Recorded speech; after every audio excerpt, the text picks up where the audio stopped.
대표적인 성장주인 제약바이오가 잘 되려면 금리 인하기 도입하는 신용이라도 해야 된다라고 저는 생각을 했었어요.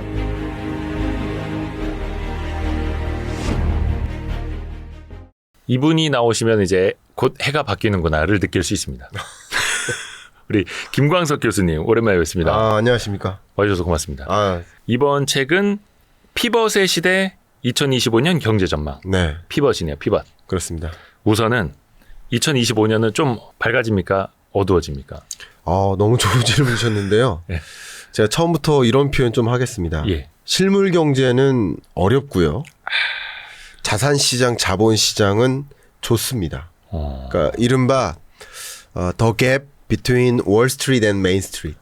아하. 이곳을 월스트리트에 비유할 수 있겠죠? 와이스트리트. 예, 약간 자본시장 그쵸. 혹은 자산시장은 긍정적인 요소들이 많은데 그런데 이 실물 경제, 메인 스트리트는 좋지 못하다. 그러니까 수도꼭지를 틀었는데 그 수도꼭지가 어디로 가느냐, 네, 그 얘기입니다.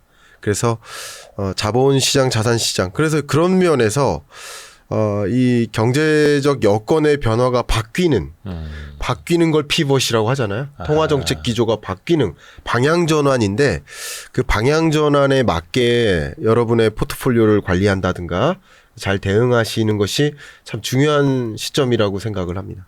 그러니까 자영업 하시는 분들은 우리 이렇게 힘든데 경기 이렇게 안 좋고 내수도 안 좋고 실물 경기 안 좋은데 네. 왜 저기 막 주가도 올라가고 코인이랑 금값은 올라가 막 이런 이야기를 또 하실 수도 있는 한 해. 예, 맞습니다. 작년에도 어려웠고요. 네. 올해도 어려웠는데 내년에도 어려울 겁니다. 실물 경제는. 네, 실물 경제적으로는 그러니까 저성장이 고착화돼 버리는 정말 어려운 경제 이렇게 총괄적으로 말씀드릴 수 있겠고요. 다만 자산시장의 자산 가치 또 자본시장의 자본 가치는 좀 상승하는 흐름으로 갈 여지가 굉장히 많겠다라고 의견을 드리겠습니다. 근데 항상 그 연간 경제 전망을 하실 때 네. 뭐라고 해야 되나? 좀 뭐 포인트라고 해야 될까? 네. 비유를 네. 쓰시잖아요. 2023년이 상흔점, 네. 24년이 내핍점이었고, 맞아요. 25년은 항복점이에요. 예. 항복? 예. 뭐 항복한다는 뜻이에요? 그 앞에 말씀하셨던 그 점 중에 예. 내핍점이 제가 굉장히 기억에 많이 남는데 그때 제가 23년을 가리켜서 내핍, 궁핍함을 이겨내야 한다. 그래서 모두가 가난해지는 해다. 24년도. 23년을. 23년이 상흔점 아니었어요? 24년이 상흔점이었습니다. 그래 헷갈렸구나. 네. 어렵습니다. 제가 맞을 겁니다. 쓴 사람이 맞겠지 뭐. 예. 네. 그렇게 이야기했었고 네. 제 기억에 저랑 함께 기획한 KBS 다큐멘터리 네. 하나가 제목이 모두가 가난해진다는데 그게 아마 500만 명 정도 보셨을 겁니다. 영상만, 유튜브 영상만으로도. 그때 그랬었던 기억이 나고요.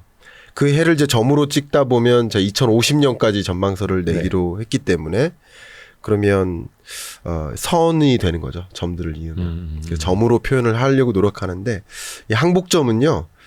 여기 이런 물건이 있잖아요. 네. 이런 물건을 힘을 주면 어떻게 될까요? 근데 이거 비싼 거예요. 이만큼 하면. 근데 이거. 예. 그러니까 안 부러지게만. 농담입니다. 이렇게 하면 네. 구부러지잖아요. 예. 그죠? 힘을 빼면 어떻게 될까요? 다시 돌아오죠. 예. 근데 그 이상의 힘을 줘버리면 어떻게 될까요? 그냥 빠그러져서 깨지죠. 완전히 형태가 예. 바뀌어버리죠. 예. 그러면 힘을 빼도 안 돌아오고. 안 돌아오죠. 그런 지점을 항복점이라고 합니다. 물리학 이미 용어예요. 예. 넘어선. 예, 물리학에서. 그래서 이 2020년에서 24년까지 예. 워낙 우당탕탕하는 일들을 겪었거든요. 기억해 보시면 뭐 팬데믹부터 시작해서 네. 초인플레 혹은 뭐 41년 만에 최고치니까요. 네네. 초인플레도. 그리고 뭐 러우 전쟁, 중동 불안, 또 초긴축 이런 우당탕탕하는 일들을 겪었을 만큼 강한 힘이 주어졌고 그래서 예전 20년 이전의 상태로 돌아가기 어려운 경제. 그래서 저는 의견을 드린다면 세계 경제든 한국 경제든 저성장이 고착화돼 버리는 경제. 네, 그런 경제를 비유적으로 항복점이라고 좀 표현해봤습니다. 저성장이 그냥 고착화되어버린 네, 그 형태나 성질이 아예 그냥 변해버린 거네요. 맞습니다. 그래서 실물 경제는 25년도에도 어려울 거라고 지금 네. 보고 계시는 거고. 어려운 이유를 좀 추가 설명을 드려볼까요? 좋습니다. 일단 한 가지는 성장률로만 먼저 말씀드릴게요. 23년 성장률이 1.4%였습니다. 세계 경제요? 우리 한국 경제가요. 한국? 예. 그러면 경제 성장률이 1.4%라는 얘기는 우리 한국 경제가 맞이한 경제 위기가 4번 있었는데 80년 그리고 1997, 8년, 2008년, 2020년 팬데믹까지 4번의 경제 위기를 제외한 한국 경제 성장률 중에 제일 낮아요. 23년이. 2023년. 네, 그래서 내핍점이라고 했고 네. 모두가 가난해지는 경기 침체다라고 말씀드려요. 경제 위기가 아니라 이 4번이 경제 위기고요. 23년은 경기 침체다라고 말씀드렸죠. 그리고 24년은 성장률이 2.4%로 반등하는데 바로 기저효과에 따른 반등이죠. 23년도가 예. 너무 낮았으니까. 그러나 23년보다는 좋은 거예요. 실물 경제적으로는. 근데 24년에 왜 좋아졌을까? 실물 경제적으로 왜 좋아졌을까? 내수 경제가 회복된 게 아니라 외수, 수출 중심이고 수출도 다 성장한 게 아니라 몇몇 품목만 반도체, 뭐 자동차, 조선. 요 3대. 그러니까 쉽게 말하면 반에 10명 있는데 10명 성적이 다 안 좋았어요. 23년에. 네. 근데 24년에는 좋은 애들만 좋아졌어요. 1, 2등만. 네, 1, 2등만. 그러면 전체적으로는 평균 성적이 좋아지는 것처럼 보이죠. 그러니까 나머지 8명은 축소고 있고. 도대체 뭐가 좋아졌다는 거야. 어려운데. 그러다가 24년 지나서 25년은 좋았던 이 수출 몇몇 품목도 다시 안 좋아지는 거죠. 왜냐하면 우리 반도체 사이클 여러분 정보 많이 들으셨지만 이게 추가적으로 성장세가 유지되기 어려운 구조예요. 예, 그런 면에서 수출이 나름 견인하는 역할을 했다가 견인했던 역할이 다시 이렇게 쪼그라드는 거죠. 그런 경제라고 볼 수 있고 23년이 1.4, 4년이 2.4였으면 2개 해 동안 그냥 평균 성장세가 1.9였던 거예요. 네. 그죠? 평균으로 치면. 그런데 내년도 또 1.9입니다. 그래서 굳이 말씀드리면 저의 전망이 1.9인데 1.9% 성장한다는 얘기는 2%라는 잠재 성장률을 밑돌게 그냥 딱히 회복되는 것을 체감하지 못하게. 그러니까 평소 제 식사량은 한 공기 반인데 작년, 올해, 내년 내내 한 공기를 채 못 먹는 느낌인 거예요. 예전 식사량으로 못 돌아가는 그런 느낌의 성장세. 실물 경제적으로는 어렵습니다. 예. 2025년도 대한민국 경제 성장률을 1.9% 정도로 보시고 잠재 성장률보다도 약간 못 미치게 성장할 수밖에 없는, 그래서 약간은 좀 배가 고플 수밖에 없는, 그렇습니다. 그걸 이제 실물 경제로 보시는 거고. 근데 이제 항상 경제 전망하실 때 변수가 있잖아요. 그렇습니다. 전쟁이라는 변수도 누구도 예상치 못하게 터졌던 거고, 지금 네. 뭐 이스라엘이 막 레바논하고도 막 확전하고 있고, 네. 이런 변수는 어떻게 좀 투입을 하고 생각을 하세요? 너무 좋은 질문 주셨어요. 네. 2020년 특히 22년 러우 전쟁 이후에 세계 주요 국제 기구들이 경제 전망치를 발표할 때 그 예. 보고서에 그 전과 달라진 게 있어요. 그 전에는 내년 성장률 몇이에요 이렇게 제시를 했었는데 네. 시나리오를 제시합니다. 이제. 아, 그래서 20년, 21년 동안에는 시나리오를 어떻게 제시하냐면 코로나19의 확산 여부. 이걸 시나리오. 지금의 수준이냐, 조기 종식되냐, 아니면 더 장기화되냐. 세 가지 시나리오를 제시했었고요. 20년, 21년에는. 22년에 러우 전쟁 이후에는 시나리오를 전쟁이 지금과 같은 수준으로 지속되냐, 생각보다 빨리 종식되냐, 아니면 장기화되거나 확전되냐. 이 세 가지 시나리오를 제시합니다. 세계 국제 기구들이 다 그렇게 하듯이 저도 경제 전망이라는 방법론은 유사하게 가져가기 때문에 시나리오를 그렇게 제시했고요. 지금의 지정학적 불안이 더 고조되느냐, 확전되는 양상이냐, 이것은 좀 부정적 전망 시나리오고요. 아까 말씀드렸던 1.9%는 중립적인 전망. 중립적인 전망은 우리가 앞에 어떻게 전개될지 모르는 현상들 있잖아요. 네. 그건 지금과 같다라고 전제합니다. 항상. 예, 저뿐만 아니라 다른 이코노미스트들도 다 그렇게 합니다. 지금과 같다. 왜냐하면 그게 어떻게 될지 모르니까. 그것은 지금과 같다라는 전제하에 시나리오 2 중립적 전망을 제시하는 거고요. 근데 생각보다 낙관적인 전망을 제시할 수 있겠죠. 네. 예를 들어서 올해 안에 전쟁이 종식된다든가 지정학적 리스크가 갑자기 경감된다든가 뭐 그런 일이 있게 되면 낙관적 전망을 제시할 필요가 있겠죠. 그 세 가지 시나리오에 맞는 성장률을 제시를 했습니다. 그래서 베이스 시나리오를 바탕으로 뭐 전쟁이 이제 종식이 되느냐, 네. 더 확전이 되느냐, 그렇습니다. 뭐 이런 식으로. 네. 근데 책 표지에도 피벗이라고 나와 있습니다. 피벗. 네. 네. 그러면 이게 뭐 가장 최근에 우리가 접했던 피벗은 기준금리 인하일 네. 테고, 네. 좀 중의적인 표현을 담으신 거예요? 어때요? 네, 중의적인 표현입니다. 중의적이면서 뭐 경우에 따라서는 낙관적으로 들리실 수도 있겠죠. 이게 금리 인하를 뭐라고 정의하느냐에 따라서 네. 여러분들이 경제를 바라보는 뷰가 좀 달라지시더라고요. 보니까 이 금리 인하를 성급한 금리 인하, 경기 부양적 금리 인하, 고용 침체에 따른 금리 인하로 받아들이시면 부정적 전망이 가능하겠고요. 저는 지금부터 말씀드리겠습니다만 지금의 금리 인하는 금리 정상화의 개념이다.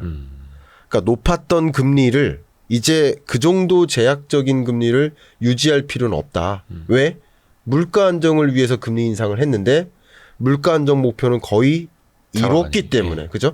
여기서 물가가 잡혔다는 뜻이 아니라 물가 상승률이죠. 목표치에 근접하게 왔기 때문에 그러면 굳이 높은 금리를 유지할 필요가 있어요? 정상화하는 거죠.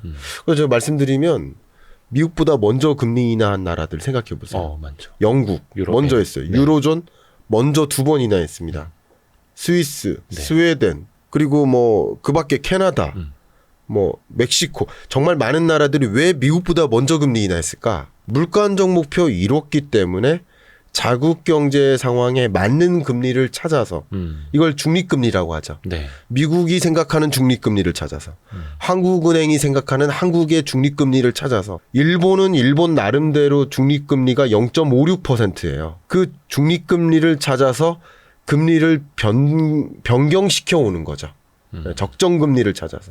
그런 피벗의 시대라고 저는 판단하고 있습니다. 그래서 중의적인 의미를 담고 있다라는 네. 거고, 그 전에 참 예측하실 때도 2024년 상반기까지는 금리 인하 어려울 거다 전망을 하셨었죠. 제가 조금 유튜브에서는 욕 먹었었던. 그렇죠. 유튜브 상에서는 금리 인하를 금리 인하 원하셨어요. 바라고 있는데. 네, 바라셨어요. 바라고 있는데 지금. 맞아요. 다들 막 금리 인하 바라고 있는데 김광석 교수님이 작년 말에 나오셔서 2024년 상반기까지는 금리 인하 어렵습니다. 안할 작년에도 겁니다. 그랬고 22년에도 그랬고. 네. 금리 인상한 이래로 너무 빨리 금리 인하가 있을 거라고들 예상하시니까 너무 큰 기대 갖지 말라 약간 이런 느낌으로. 그런 느낌이 아니라 저는 유튜브에선 조금 극단적으로까지 말씀드렸죠. 왜냐하면 뭐라고? 와닿게 하려고. 금리 인하를 24년 상반기 내에 한다는 건 상식에 부합하지 않는다고 했어요. 경제 상식에 부합하지 않는다라고까지 얘기했어요. 물가도 안 잡혔는데. 왜냐하면 물가 안정을 위해 금리 인상한 건데 물가 안정 목표 안 이루었는데 못 이루었는데 어떻게 금리 인하합니까? 이번에도 9월 FOMC 회의 때 그 성명서에 뭐라고 써 있어요? Greater confidence. 뭐에 대한? 물가 안정에 대한 greater한 confidence. 이젠 자신감이 생겼다. 물가 잡혔다라는 확신이 있으니까 금리 인하를 하는 거지. 네. 물가 안 잡힐지도 몰라 하는 생각으로 금리 인하 할 수가 없습니다. 그랬다가는 2차 인플레 올 수도 있기 때문에 그쵸.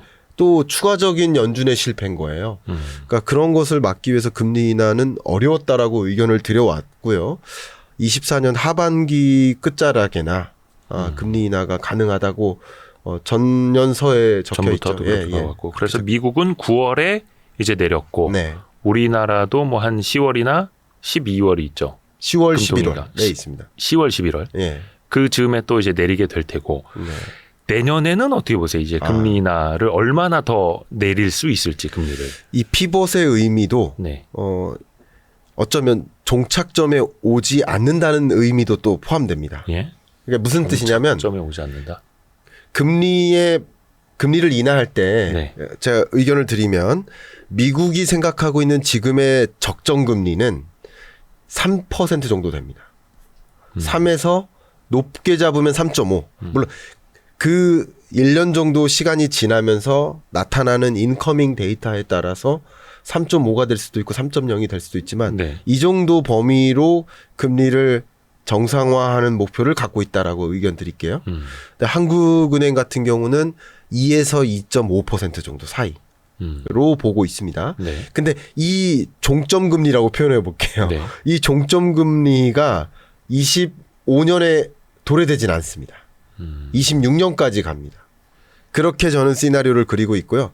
그만큼 금리 인하 기조가 빠르지 않고요. 천천히 이루어진다.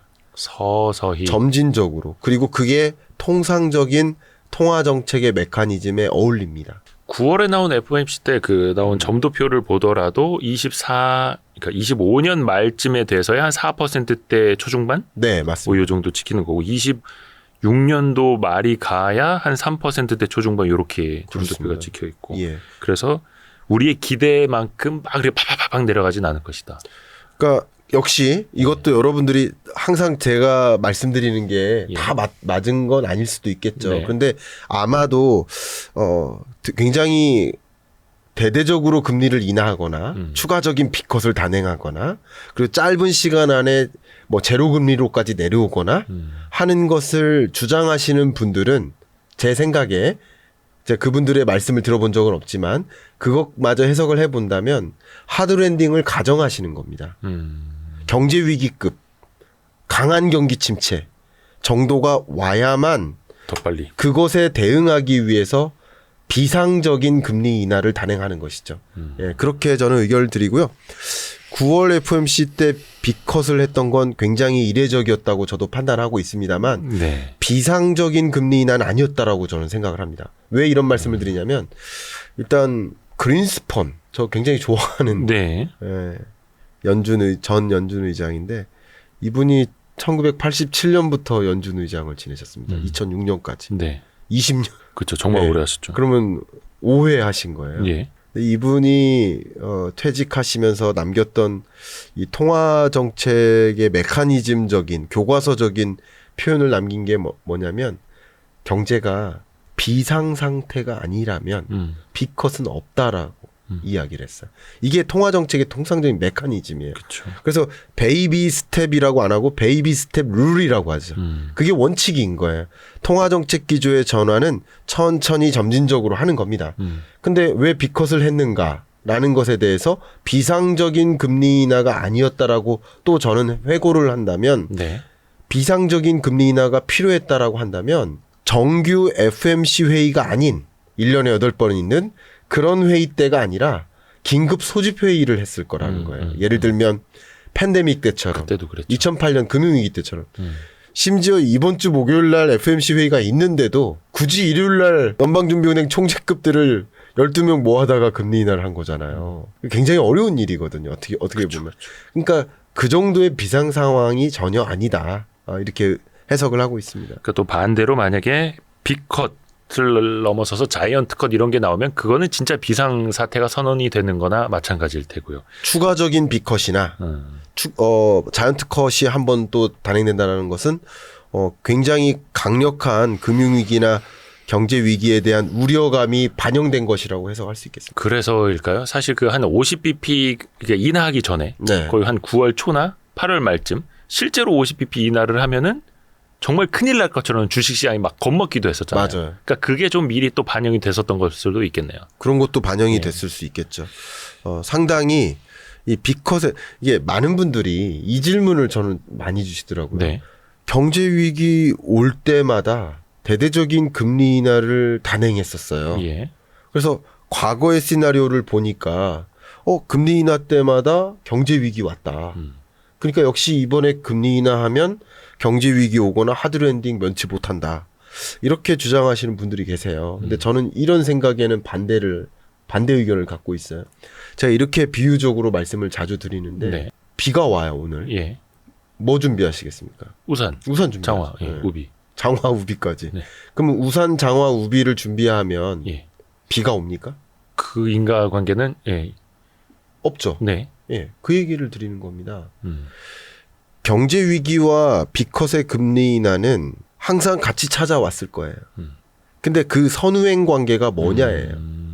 경제 위기 왔기 때문에 금리 인하한 것이지 금리 인하 했기 때문에 경제 위기 왔습니까? 아니죠. 그러니까 그것을 선후행 관계를 잘못 규명하면 잘못된 판단을 내리는 거예요. 지금은 어쨌든 우산을 준비한 것뿐이고 우산 준비했다고 비가 오는 게 아닙니다.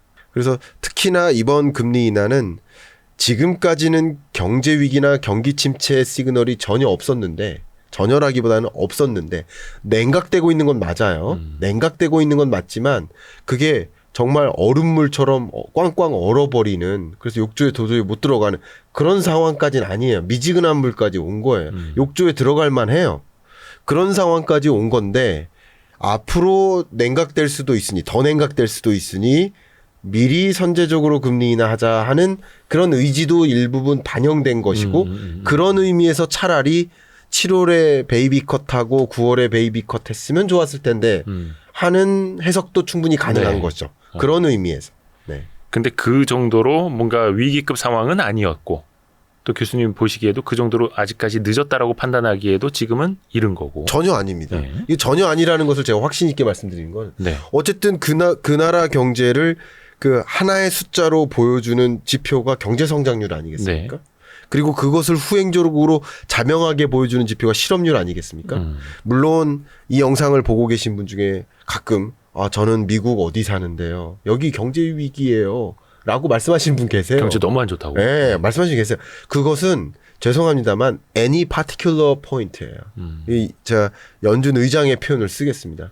any particular point를 보면 경제 위기보다 더 심한 경우도 있겠죠. 어떤 분들은 팬데믹 때보다도 더 어려울 때도 있는 거예요. 그러나 경제는 총체적으로 보는 겁니다. 쉽게 말하면 총점으로 네. 혹은 평균으로 봐야 되는 거예요. 그런 면에서 미국 경제 성장률이 1분기 1.4, 2분기 3.0 잠정치 기준으로 그게 3.0에서 갑자기 뭐 2.8 밑으로 확 떨어지거나 하기는 어렵습니다. 속보치가 2.8이고 잠정치가 3.0이었으면 그 2.8 밑으로 떨어지긴 쉽지 않습니다. 어쨌든 3.0이라고 현재로선 가정하겠습니다. 1.4, 3.0 그리고 아틀란타 페드의 GDP 나우상 3분기 성장률이 현재 3.0으로 발표하고 있어요. 그럼 이런 경제 성장률을 미국을 경기 침체라고 지금까지는 아니에요. 실업률도 정점이 4.3 찍고 그 다음 달 4.2를 기록했단 말이에요. 그럼 4.3, 4.2%의 실업률이 뭐 경제 위기, 고용 붕괴입니까? 아니죠. 쿨링 다운되고 있는 정도예요. 심지어 우리 자연 실업이라고 하죠. 자연 실업. 우리가 나이가 들면 퇴직을 하는 거예요. 그렇죠. 그럼 퇴직을 하면서 실업자가 되기도 해요. 그러면 그 실업자가 경제가 심각하게 어려워서 나타나는 실업자인가요? 그런 실업자의 비중, 자연적으로 발생하는 실업은 항상 있는 거예요. 네. 그 정도의 실업률을 자연 실업률이라고 하고 그 기준이 4.5%입니다. 미국은. 근데 그 4.5%를 밑도는 실업률의 행보인데 쿨링 다운되고 있는 건 맞지만 이게 고용의 붕괴라고 지금 이미부터 얘기할 수 있나요? 아니라는 거죠. 그 샤메 법칙도 만약에 4.5를 넘는 수준에서의 실업률에서 0.5%포인트의 차이가 생겼다. 만약에 네. 최근 1년 중에 지금 실업률이 그 정도 차이를 가지고 실업률이 올라갔다. 그러면 경기 침체 신호라고도 할 수 있지만 4.5% 이내에서 3%대 실업률에서 4.3과 비교하니까 굉장히 강하게 올라간 것 같죠. 그러나 이게 경기 침체 신호라고 단정 짓기는 굉장히 어렵겠다 의견 드리겠습니다. 여전히 미국 경기는 나쁘지 않은 상황인 거고 나쁘지 또 않습니다. 내년도 2.0%로 성장률 전망하더라고요. 연준 자체도. 연준도 2.0으로 예. 하고요. 그 정도만 하더라도 나쁘지 않은 상황이고. 예, 연준은 2.0. 연준은 다소 목표치적인 성격도 강하죠. 네, 네. 예. 2.0을 어쨌든 만들겠다라는. 근데 IMF의 전망이 올해 전망치가 2.6%, 내년 전망치가 1.9%예요. 그러니까 미국이라는 그 GDP 1위 국가 네. 항공모함이 네. 1.9%로 달린다. 이건 실로 어마어마한 그렇죠, 겁니다. 사실. 그러니까 그런 성장률을 경기 침체라고 얘기하기가 조금 어색할 만큼. 그래서 이런 것을 저는 마일드한 경기 침체라고 표현하거든요. 라이트한 경기 침체. 근데 어쨌든 2% 잠재 성장률은 밑도니까 경기 침체적인 현상은 등장할 겁니다. 예. 그렇지만 이게 받아들이기 어려울 수용 불가능한 그런 뭐 하드랜딩 성격은 아니라고 의견을 드리고 싶습니다. 그래서 하드랜딩이 아니니까 금리를 급격하게 내릴 이유도 없고 그런데 어느 정도 피벗은 했고 기준금리는 내려가고 있고 그러니 예. 실물 경제는 안 좋더라도 주식을 비롯한 자산 시장에는 좋을 것이다 이렇게 보시는 거고요. 맞습니다. 여러분들이 제가 이제 이렇게 방송에 출연을 네. 하면 참 많은 분들이 왜 저 사람 뷰가 바뀌었지라고 이해하시는 분들이 계세요. 근데 되게 재밌게도 저는 지금까지 주식시장 얘기한 적 없죠. 네. 지금까지는. 예. 지금까지는 제가 인터뷰하면서 부동산 시장 얘기한 적 없죠. 네네네. 그러나 듣고 계시는 청자 입장에서는 네. 부동산 시장을 머릿속에 생각하시면서 제가 실물 경제가 어렵다고 말씀드리니까 부동산 경기를 또 나쁘게 보네 이렇게 판단하시는 거예요. 또 저는 주식 시장의 관점에서만 이 영상을 보시는 분들은 지금 20분이 넘도록 주식 시장 코멘트를 안 했음에도 불구하고 주식 시장을 또 부정적으로 보네라고 뷰가 바뀌었네라고 보시는 아닙니다. 실물 경제와 그래서 제가 초반부에 말씀드린 거예요. 네, 맞아요. 실물 경제와 자본시장과 자산시장을 좀 구분해 주십시오. 이 구분하는 노력은 굉장히 중요합니다. 그게 연결고리는 있지만 연결고리를 잘 이해하십사 강조하고요.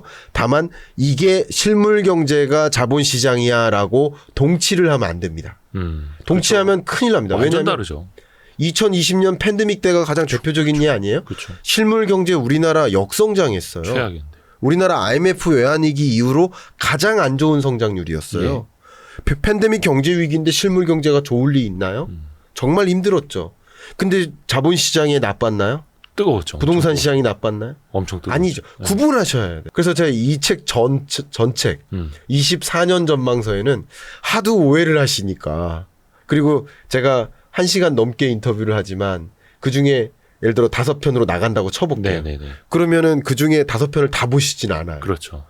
그러면 이제 오해를 하시는 거예요. 실물 경제 얘기할 때도 있고 주식 시장 얘기할 때도 있고 부동산 시장 얘기할 때도 있고. 김광석 교수가 안 좋다고 했다. 어렵다고 했다. 뭐 이런 이것만 딱 그렇게만 뇌리에 남아가지고. 그러니까 사실은 받아들이시는 분이 그 관계를 구분하십사 강조하기 위해서 제가 그 24년 전망서 프롤로그에 경제 위기와 경기 침체는 다릅니다. 맞아요. 라고까지 썼고요. 그거 엄청 강조하시죠. 경제 위기와 경기 침체가 다른데 지금도 설사 경기 침체 온다라고 하시는 분도 경제 위기라고 상상하시면서 얘기하시는 경우들이 많아요. 그래서 다르다. 경제 위기는 V자의 경제 역성장하는 걸 경제 위기라고 경기 침체는 L자의 그림인데 전혀 다르다. 그리고 경기 침체와 주가 침체가 다르다. 경기 침체와 부동산 침체가 다르다.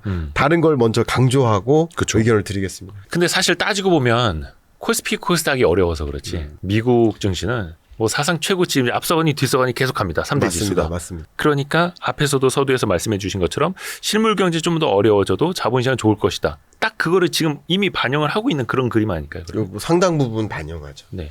의견을 드리면 제가 미국 경제가 좋다고 말씀드리는 게 아니에요. 제가 말씀드렸듯이 실물 경제적으로 저성장 고착화되는 국면이고 중국도 미국도 세계 경제도 한국 경제도 마찬가지 흐름이에요. 그래서 항복점이라고 표현했습니다. 저는 실물 경제 연구자예요. 기본적으로 자본시장 연구자가 아닙니다. 굳이 따지면. 근데 이 실물 경제와 자본시장의 관계를 규명하려고 노력하는 거죠. 그래서 그 관계에 대해서 말씀을 드리는 거예요. 근데 혹자는 금리 인하 시작했으니까 금리 인하의 효과가 다 반영된 거 아니냐. 선제적으로 반영됐습니다. 선반영. 그런데 9월 금리 인하를 반영한 거예요. 그러면 예를 들어서 또 하반기에 2차례 FOMC가 남았는데 그걸 반영을 안 한 거예요. 그것까지 반영했다고 쳐볼게요. 선행성을 얼마나 두느냐에 따라서. 네. 6개월 선행한다라고 하면 그것까지는 반영한 거겠죠. 근데 25년에는 금리 인하가 없습니까? 26년에도 있잖아요. 네. 그러니까 계속 금리 인하의 단계를 내려가는 과정이 있기 때문에 한 번에 혹은 올해 금리 인하분에 대한 선반영이 끝났으니까 다시 내려갈 거야라고 생각하시기에는 조금 저는 반문을 드리고 싶고요. 그리고 또 한 가지, 2가지 시나리오가 가능합니다. 금리 인하가 경기 침체를 동반할 것이냐, 아닌데 금리 인하인데 경기 침체를 동반하지 않을 것이냐. 저는 굳이 따지면 경기 침체가 없다가 아니라 마일드한 경기 침체가 온다라고 말씀을 드렸는데, 그렇지만 마일드한 경기 침체가 오면서 금리 인하를 단행한다 그러면 주가가 오히려 떨어지는 일들도 많이 있습니다. 왜냐하면 기업들의 실적이 어둡다는 뜻이에요. 그렇죠. 그렇죠? 정확히 실물 경제가 경제 성장률이 둔화된다는 얘기는 많은 기업들의 매출액 증감률이 둔화된다는 뜻이에요. 네. 그러니까 당연히 기대에 실망하는 것이고 그러면 주식시장에서 좋을 리 없어요. 네. 근데 마일드한 경기 침체 정도, 이게 경기 침체인가 아닌가 잘 모르겠다 할 만큼의 상황을 유도하면서 금리 인하를 단행한다면 이때는 좋습니다. 그래서 지금 같은 경우는 뭐 주식시장 관점에서는 좋은 영역들이 더 많다. 이게 왜 좋느냐? 금리가 높았을 때 상당 비중의 돈이 어디에 들어가 있었을까요? 은행에 은행이나, 들어가 예. 있었어요. 은행에. 금리가 높을 때는 그리고 금리 인상기에는 은행에 들어갑니다. 은행에 들어갈 땐 저도 은행에 현금 보유하세요라고 의견 드리는 거예요. 저도. 왜냐하면 그럴 동안 주가가 조정되니까. 제가 정확히 기억납니다. 이 자리에서도. 22년 전망서 말씀드릴 때. 네네. 예, 22년에는 현금 보유하세요라고 의견 드렸죠. 네. 돈이 그쪽으로 쏠리는 거예요. 그리고 반대로 이제 금리를 인하해 나갈 때는 저축을 그대로 유지할 필요가 없어요. 혹은 신규 저축액이 줄어요. 기존 저축액이 뭐 적금이라고 가정한다면 적금 예정일이 끝나면 돈이 빠져나오는 거예요. 근데 금리가 올라가는 구간에는 예금일이 끝나도 또 들어가시나요? 저축이. 그러니까 돈이 은행으로 쏠리느냐 빠져나오냐인데 지금은 빠져나오는 구간이에요. 그 빠져나온 돈이 어디로 안착될까를 보셔야 돼요. 수도꼭지를 틀었는데 그 수돗물이 주식시장으로 갈까 부동산으로 갈까 이걸 보시는 거고 돈이 많이 나오면 둘 다 가는 거죠. 근데 우리나라는 부동산으로만 가고 있는 거예요.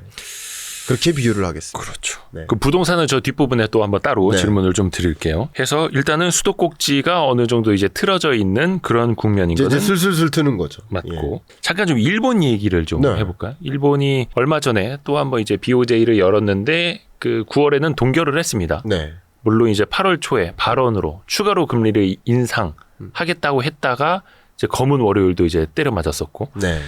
그 이후에 그러면 일본은 추가적인 금리 인상을 해야만 하는 상황입니까? 실제로 금리를 인상할 수 있을까요? 추가적으로? 굉장히 어려운 질문입니다. 네.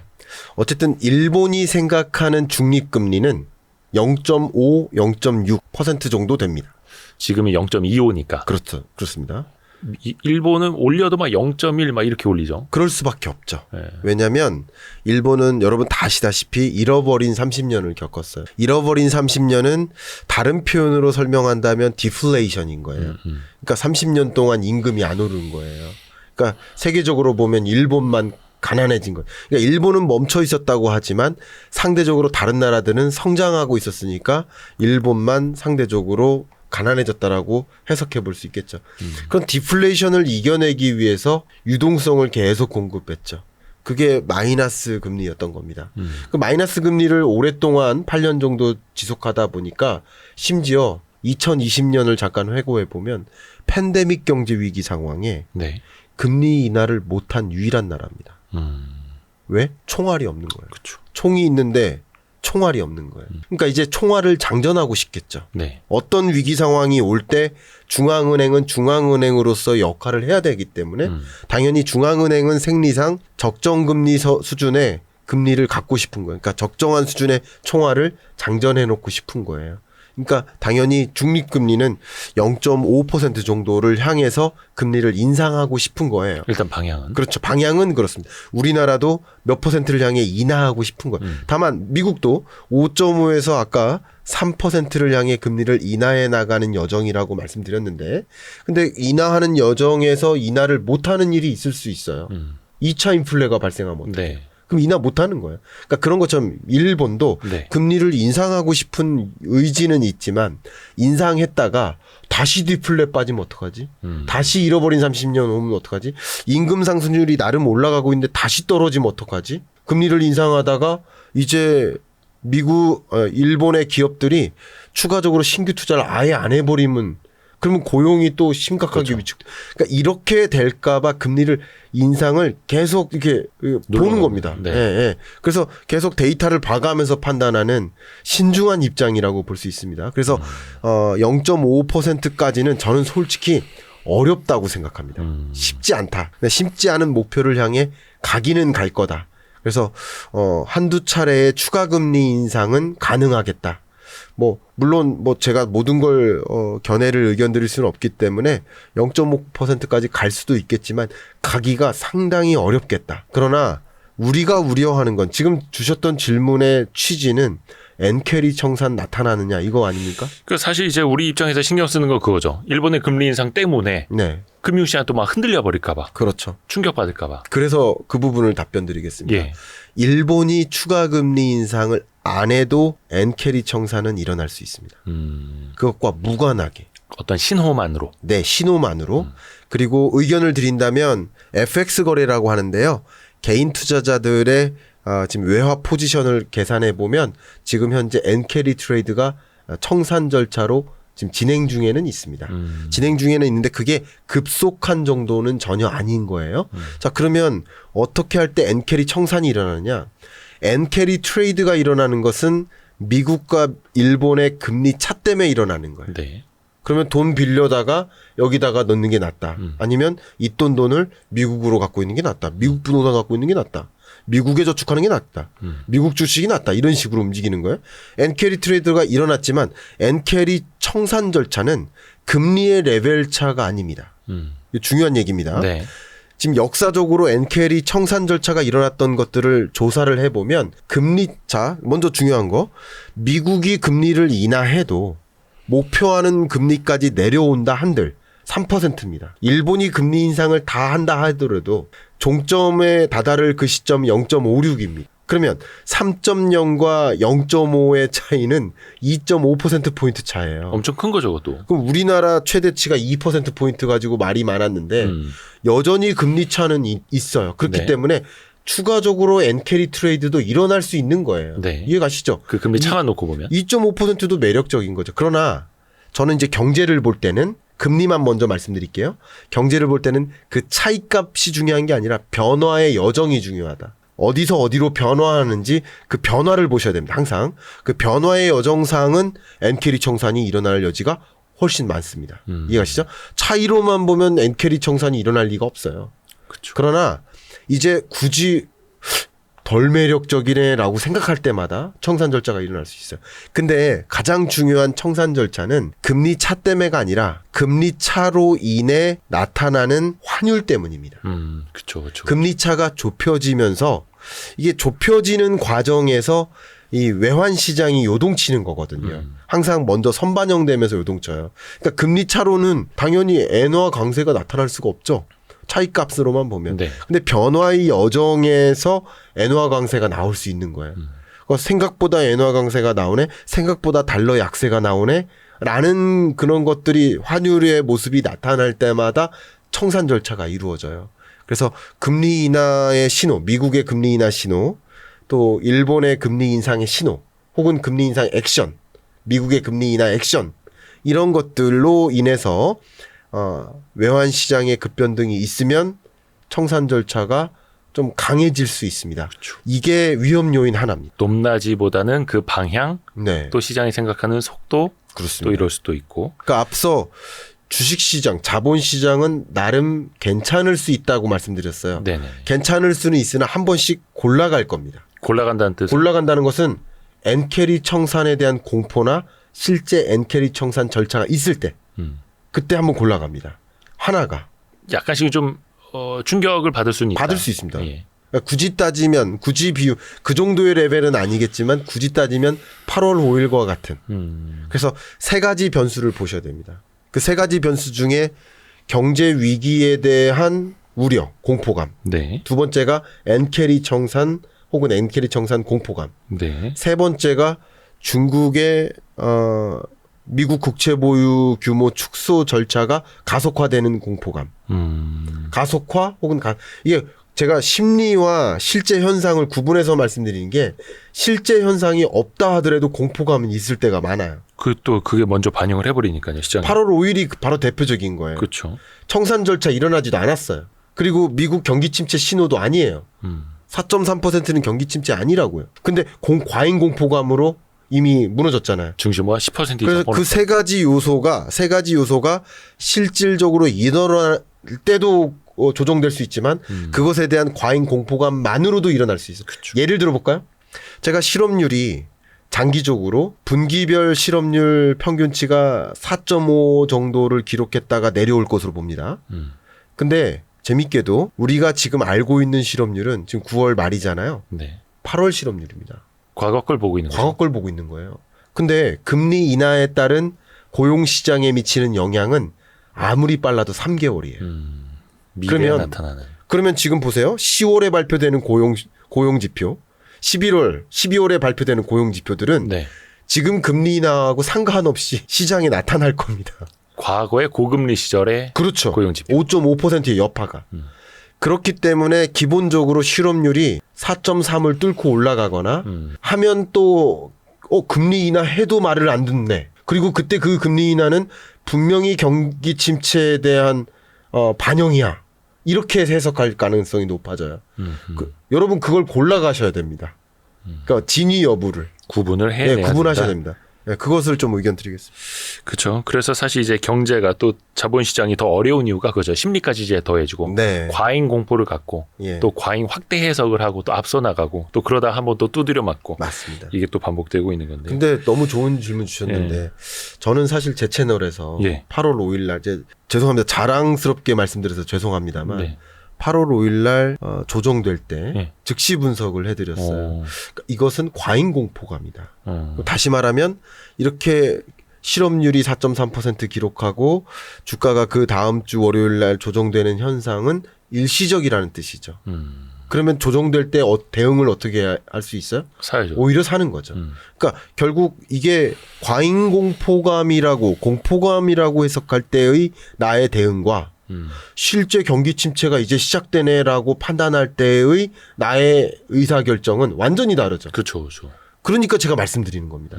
제가 그걸 잘했다라는 의견이 아니라 여러분이 앞으로 24년 하반기 25년 투자 의사결정을 내리실 때 그걸 잘 골라내셔야 됩니다.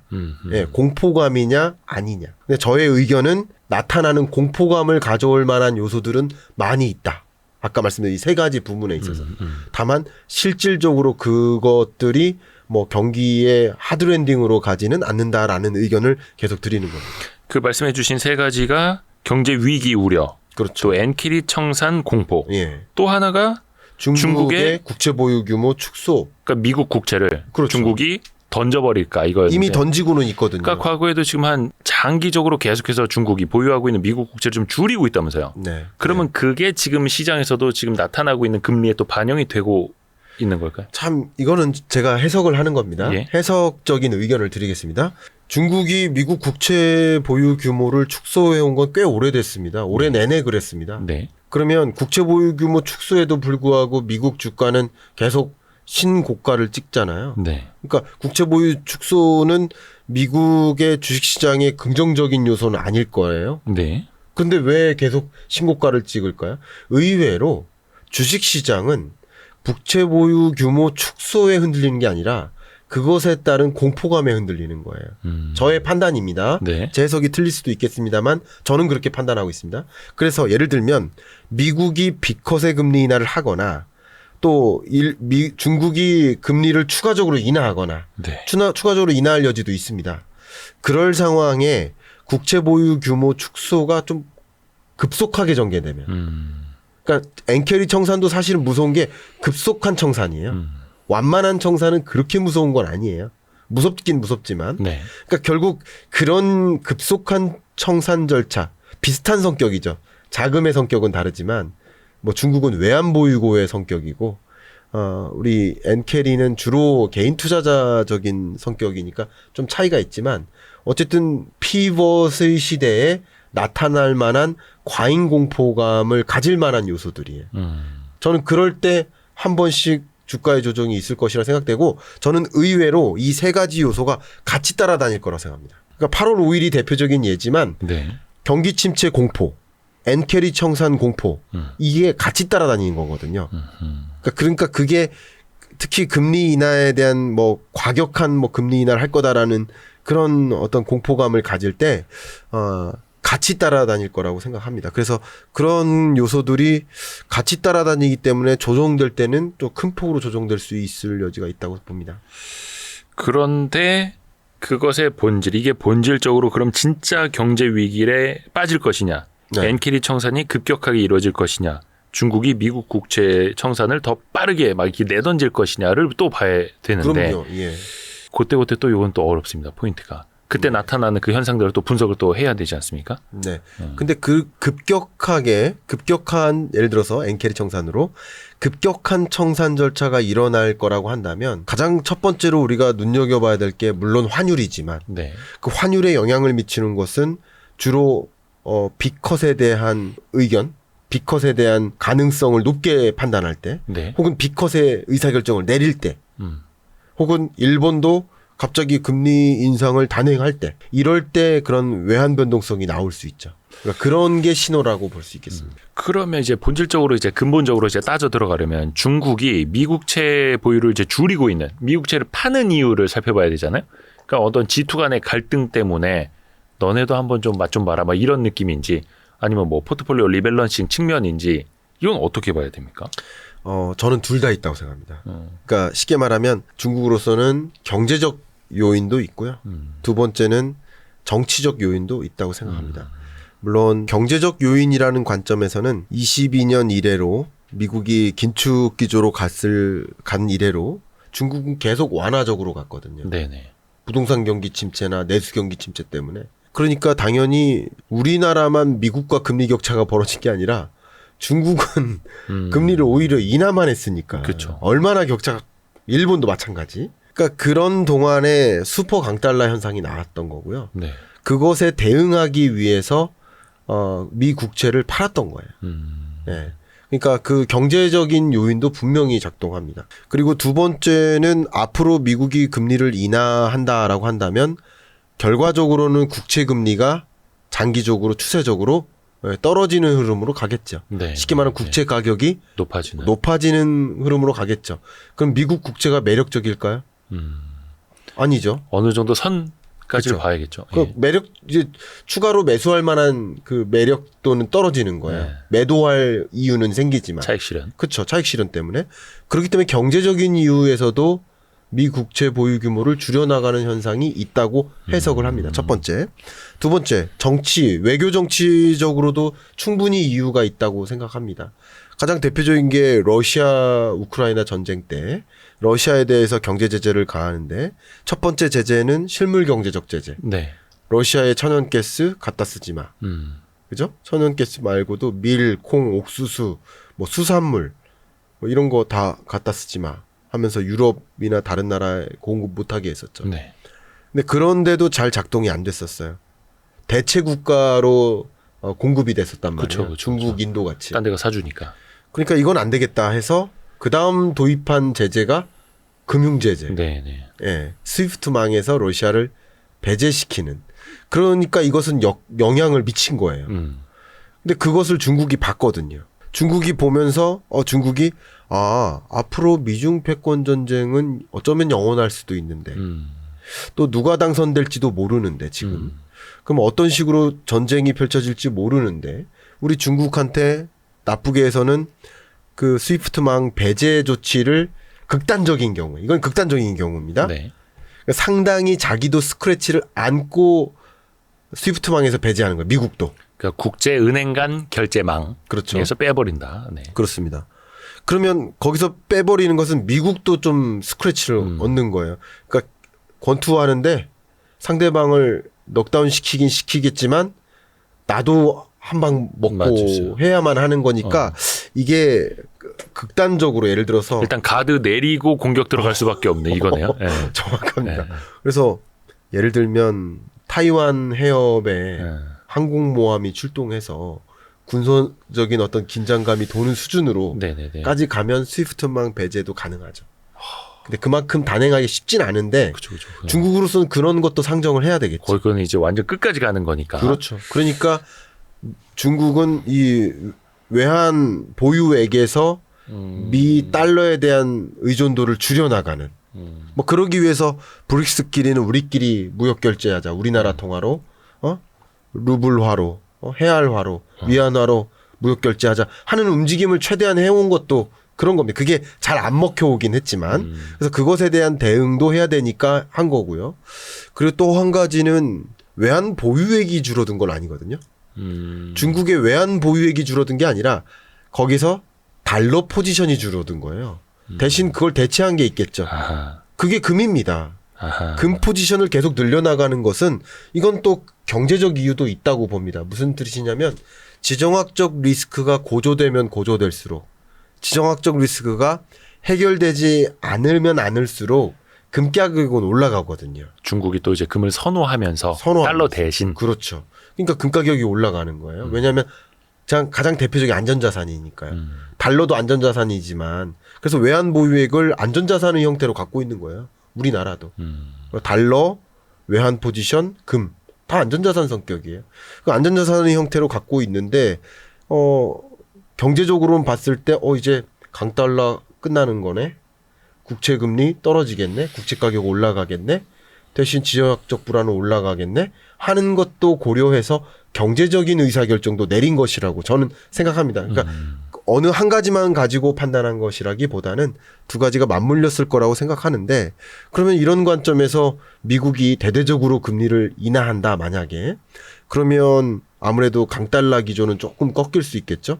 제가 한번 제 채널에 썸네일로 강달러와의 작별이라고 썸네일을 올린 적이 있었는데 최근이겠네요. 그러면. 예, 그러면 슈퍼 강달러와의 작별이라는 뜻이에요. 그러니까 그런 것들은 상대적으로 중국으로 하여금 달러를 많이 보유할 이유가 없게 만들어지는 거죠. 그죠? 그렇죠. 그런 관점에서 경제적인 이유도 분명히 저는 포함된다라고 해석하고 있습니다. 두 가지 이유에서 차익도 실현을 하고 또 미국에게 약간 조금 경고성을 날리는 거기도 하고 이제 미국 대선이 진짜 얼마 안 남았습니다. 네. 한 달여밖에 안 남았는데 이게 일단은 트럼프가 다시 되느냐 네. 해리스가 되느냐 이 누가 되느냐에 따라서 일단 우리도 영향을 또 많이 받을 수밖에 없겠고 네. 누구 관계부터 봐야 될까? 중국 이야기하고 있었으니까. 네. 그럼 중국과의 관계는 어찌됐든 간에 패권 경쟁이기 때문에 네. 제재는 계속 될 거고. 네. 근데 이걸 약간 방법과 강도의 차이로만 보는 게 맞을까요? 저는 G2 간의 이런 움직임은? 일단은 미중 간의 관계는요. 예. 되게 재밌는데 양당에 예. 그러니까 우리는 주로 이 후보들의 발언을 듣잖아요. 예. 그 발언은 기사화돼서 듣잖아요. 예. 근데 그게 100% 실현될 가능성이 없어요. 가봐야 알죠 또. 그건 예. 트럼프는 자기 혼자 막 이렇게 선언하는 거예요. 그리고 그게 리더십이라고 생각하고 있는 거. 근데 그게 정당의 어떤 논리랑 맞아야 돼요. 심지어. 네. 근데 그래서 우리는 더 눈여겨봐야 될 것은 그 대통령의 발언, 후보의 발언보다는 그걸 이제 파티 플랫폼이라고 하거든요. 그게 정당 규약이라고 해야 되나요? 네. 이런 게 있습니다. 그래서 민주당과 공화당의 정당 정책 방향 이것을 봐야 됩니다. 근데 역시 둘 다 네. 중국에 대해서 강경한 태도를 갖고 있는 건 똑같습니다. 왜냐하면 미국 국민들이 중국을 싫어합니다. 비호의적 감정이란 unfavorable한 정도가 계속 올라가고 있습니다. 그러면 국민 정서가 중국인을 싫어하는데 나는 무역 전쟁 안 할게요라고 하면 지지를 받을까요? 안 되죠. 안 되죠. 그러니까 당연히 정치인이니까 지지를 받기 위해서 정당들도 내가 당선이 돼야 중국을 때려잡을 수 있는 거야. 트럼프식으로 하면 못 때려잡아. 우리가 부메랑이 돼. 그러니까 내가 당선이 돼야 되고 이런 식으로 무역 전쟁하는 게 맞아라고 주장을 서로 하는 거예요. 근데 가장 대표적인 그 전쟁의 방법론이 다른 것은 네. 전쟁은 전쟁은 합니다. 무역 전쟁은 합니다. 그런데 방법론이 다른 거죠. 방법론이 어떻게 다르냐면 트럼프는 조금 자명하죠. 관세를 가지고 전쟁하는 거예요. 관세 전쟁이라고 규명하면 맞고요. 뭐 이미 트럼프 일기 때도 관세 전쟁을 그렇죠. 계속 펼쳐왔던 것처럼 이번에도 관세 전쟁을 이미 대놓고 이야기하고 있습니다. 일단 보편 관세를 10%로 올리겠다. 세계 모든 국가에게. 네. 그 중국은 어떤 특정 품목의 경우에는 100%까지 관세 올리겠다. 가장 대놓고 파티 플랫폼에 쓰여 있는 그 문장이 뭐냐면 중국산 전기차를 금지하겠다가 있어요. 공화당이. 네. 그러니까 이런 것들은 그만큼 관세라는 방법을 통해서 중국산 수입을 금지하겠다는 것이고 굳이 따지면 해리스 같은 경우는 관세가 아닌 다른 방법. 관세를 도입하면 인플레가 찾아올 수 있기 때문에 오히려 역효과다. 그건 큰일 난다. 그래서 우리와 같이 IRA와 같은 이런 왜냐면 IRA를 만든 사람이에요. 쉽게 말하면. 그렇죠. 이제 바이든 정부에서 한 거니까. 예, 바이든 정부의 부통령이니까 부통령의 고안이에요. 사실 바이든도 오바마 행정부 때 부통령 아니었습니까? 그렇죠, 그렇죠. 그러니까 오바마 행정부의 주된 정책 기조가 그린 그로스였어요. 녹색 성장. 역시 바이든 행정부 때 그걸 가져갔듯이 IRA를 주축으로 하는데 미세 조정은 하겠죠. 예, 미세 조정하겠지만 그런 방식으로 중국과의 결투를 벌이는. 그러니까 무역 전쟁은 계속되나 무역 전쟁의 방식이 좀 바뀐다. 이렇게 의견 드리겠습니다. 근데 이제 우리 입장에서 뭐 이제 중국이 걱정돼서라기보다는 중국이 계속 제재를 받고 중국 경제가 나빠지면 우리도 이제 수출에서 문제가 생기기 때문에 우리가 네. 그걸 걱정하는 거잖아요. 그렇죠.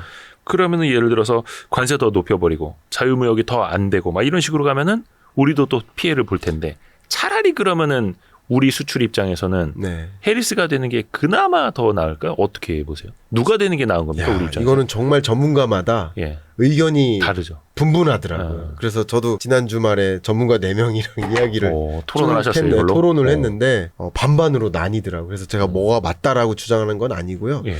저는 관세만큼 강한 정책은 없다라고 생각합니다. 왜냐하면 미국 입장에서 봤을 때요. 미국의 무역 전쟁이 관세라는 카드를 꺼내들면 관세는 마치 가격이에요, 가격. 그렇죠, 그렇죠. 그러니까 가격만큼 강한 통제력은 없다라고 의견을 갖고 있어요. 그리고 그건 너무 표면적으로 보여지는 것이기 때문에 상대국이 똑같이 자세를 취할 가능성이 높아요.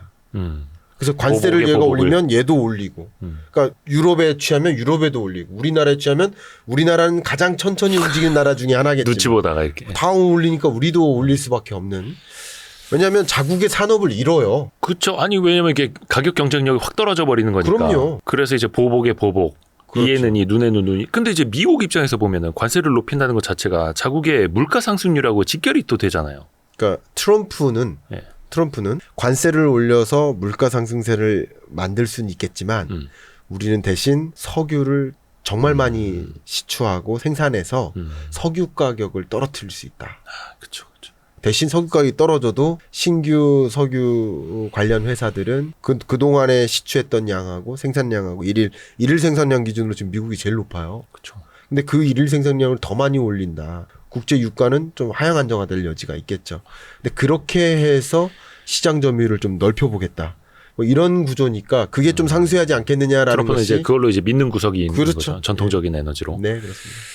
아이고. 또 그동안에 중국이 유동성 함정에 빠졌다고 강조해 오셨는데 네. 지금은 어떤 상황이에요? 지금도 그렇습니다. 유동성 함정에 빠져서 헤어나오지 못하고 있습니다. 헤어나오질 못한다. 예, 말씀을 드려보면 여러 가지 함정에 빠져 있는데요. 예. 첫 번째는 부채 함정에 빠져 있어요.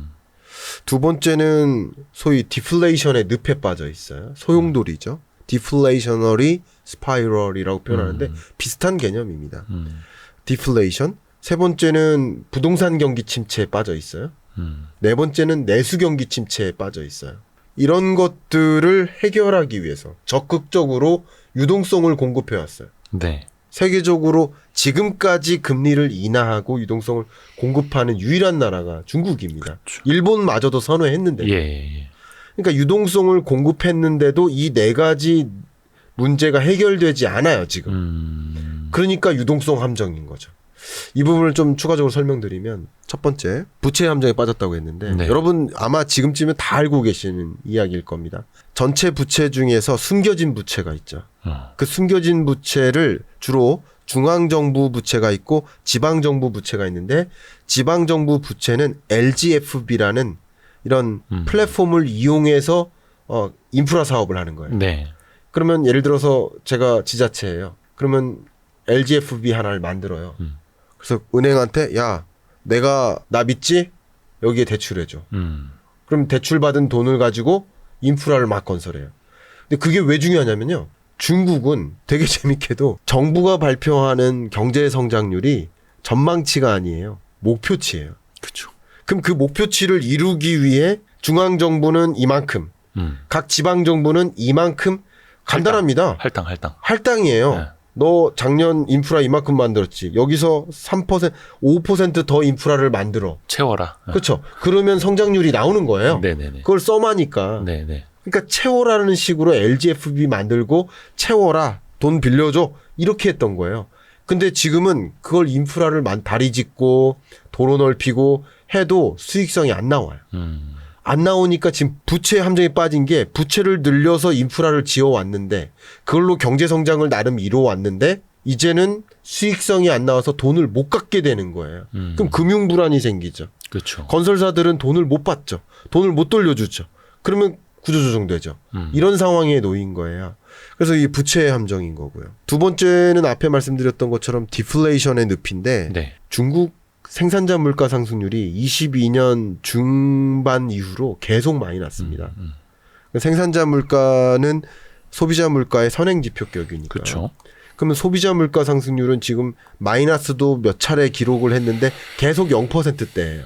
근데 0%면 디플레이션 아니지 않습니까? 아니에요. 근데 한 가지 우리가 추론을 해보자면 우리나라의 목표 물가가 2%잖아요. 예. 미국도 그렇고요. 네. 근데 중국의 목표 물가가 3.5%예요. 그럼 목표 물가가 높으면 같은 0%도 사실은 0%라고 보기가 우리나라 관점에서 해본다면 그죠? 상대적으로 훨씬 더 낮은 훨씬 더 낮은 예. 물가예요. 그러니까 마이너스 물가라고 해석해도 돼요. 거의.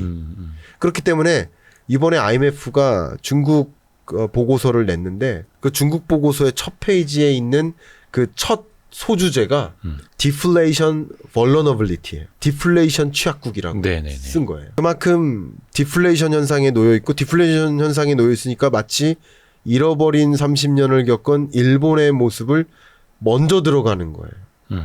지금.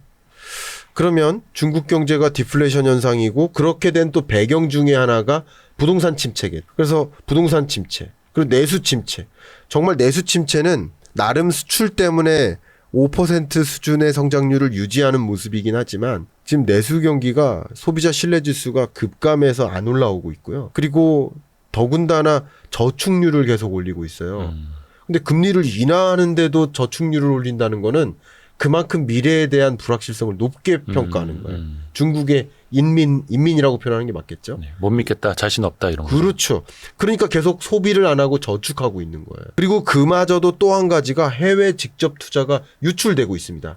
23년부터 해외 직접 투자가 유입액보다 유출액이 많아요. 그러니까 인월드 상대국에서 중국에 투자하는 공장 짓는 규모보다 중국에서 해외에 공장 짓는 해외 직접 투자 아웃월드가 훨씬 커요. 빠져나가는. 그래서 순유출입니다 지금. 그러니까 더더군다나 이 경제가 말을 듣지 않고 있는 거. 그러니까 이런 것들이 맞물리다 보니까 그러니까 이런 상황에서 중국은 당연히 금리 인상은 어울리지 않죠. 물가가 이렇게 낮은데. 그렇죠. 그러니까 금리를 더 인하하는 거야.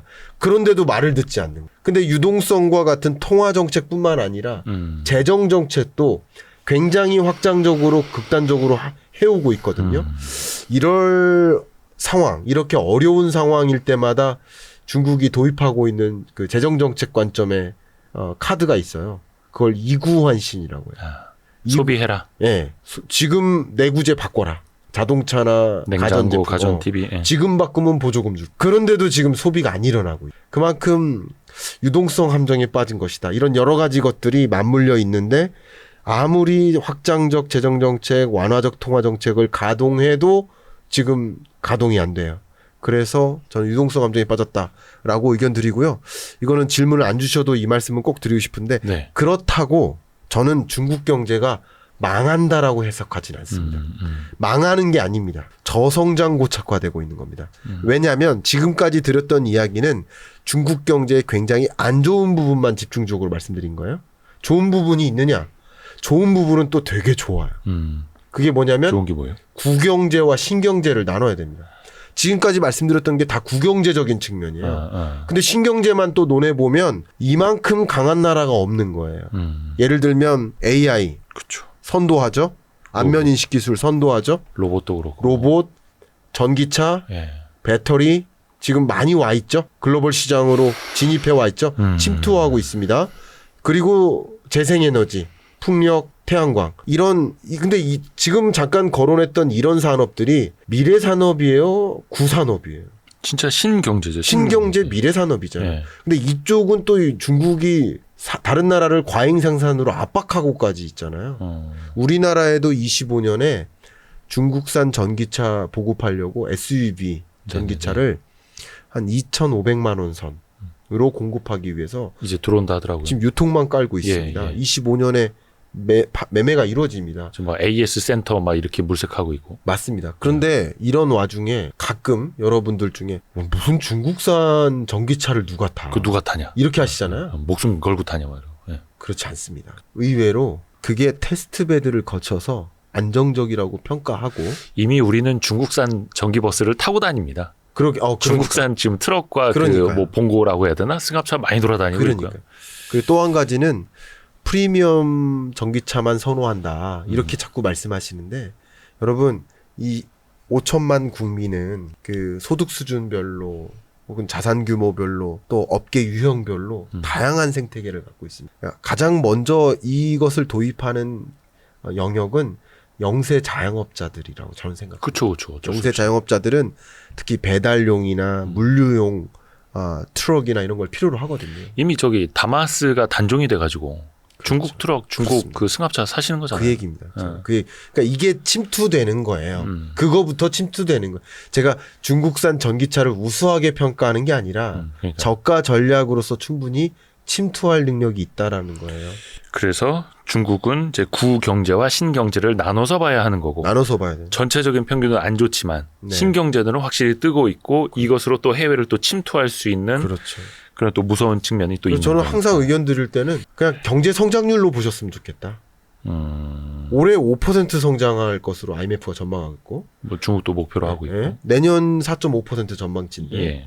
성장률이 둔화되는 저성장 고착화인 건 맞아요. 저도 그 부분에는 틀림이 없다고 생각합니다. 그러나 어쨌든 5% 4.5% 성장하는 이런 나라를 망했다라고 평가할 수 있을까? 그러니까 바로 알고 좀 접근하시면 좋지 않을까? 뭐 그런 의견 드립니다. 어렵기는 하겠지만 망하는 거는 아니고 약간 우리는 아니고 이제 일부 분들의 어떤 그 바람이나 네. 뭐 이런 비평과는 좀 현실은 또 이제 나눠서 생각을 좀 하셔야겠죠. 부동산. 네. 네. 아직 멀었습니다. 아직 시작도 안 했습니다. 우리 부동산에 아직 시계 쳐다보시면 안 됩니다.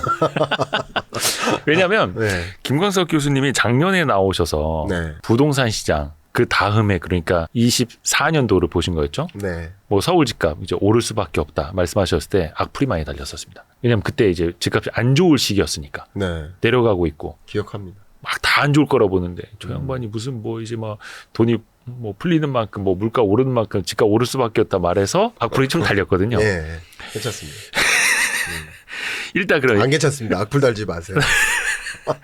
안 괜찮습니다. 네. 현재까지 이제 부동산 시장은 일단 요 시장부터 우선은 좀 판단을 좀 내려주세요. 네. 서울은 막 신고가 가고 예. 전고점 대비 막 120% 이렇게 넘은 지역도 있고 예. 그러다가 9월 들어서 정부의 대출 규제가 세게 들어오고 있고 네. 이러면서 약간 좀 온도가 내려가는 것 같고 어느 정도로 봐야 됩니까? 이제 네. 어렵습니다. 상승률이 둔화되는 거죠, 지금은. 네, 상승하는 건 맞고요. 음. 그러니까 저는 그냥 다 뭐든지 숫자로 얘기하면 그냥 간단하다고 봅니다. 전국 평균 아파트 매매 가격 등락률 네. 이 숫자가 0.05% 한 주당 주간. 주당 0.05%씩 네네네. 상승하고 있습니다. 그러다가 0.04%로 상승세가 둔화된 거죠. 0.04%로 상승하고 있는 건 맞습니다. 지금 현황을 짚어달라고 하시니까. 그래서 저는 작년 책에도 그대로 쓰여 있습니다. 24년 중반을 기점으로. 네. 중반을 기점으로 서울 수도권을 중심으로 상승 흐름이 나타날 것이라고 보여지고 그 상승세가 강할 것은 아니지만 약보합에서 강보합으로의 전환이 있을 것이라고 써놨고 그렇게 말씀을 드렸습니다. 네. 그때 그 비대칭화라고 하셨던가요? 네, 그 비대칭화가 뭐 약간 양극화 뭐 이런 그렇습니다. 느낌이었던가요? 네. 대칭적으로 정말 재밌게도 그동안의 부동산 시장을 보시면 예. 전국이 같이 오르고 같이 떨어졌단 말이에요. 그렇죠? 네. 주식하고 좀 달라. 주식은 종목마다 다르잖아요. 근데 부동산은 같이 오르고 같이 떨어졌었어요. 네네네. 근데 저는 24년 중반에 서울을 중심으로 상승세로 전환되긴 하겠지만 비수도권의 경우에는 지방의 경우에는 상승세로 전환되기 어려울 것이다. 그래서 서울만 상승하고 혹은 수도권만 상승하고 비수도권은 평균적으로 광역시조차도 상승하기 어려울 것이다. 그런데 이 값을 전국 평균을 내면 상승일까요? 하락일까요?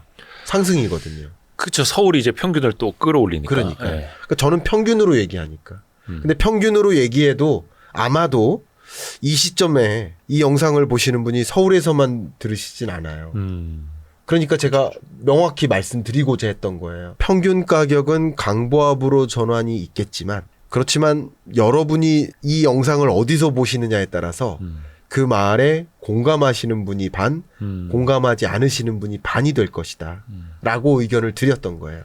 그래서 비수도권은 상승 전환되기가 어렵다라고 말씀드렸고, 그래서 24년 경제전망서에 부동산 시장 트렌드를 비대칭화라고 했고, 25년 전망서의 부동산 시장 트렌드의 특징을 비대칭화의 진전, 추가적인 진전이 있을 것이다. 양극화가 더 갈 것이다라고 의견을 드린 겁니다. 더 심해진다고요? 네.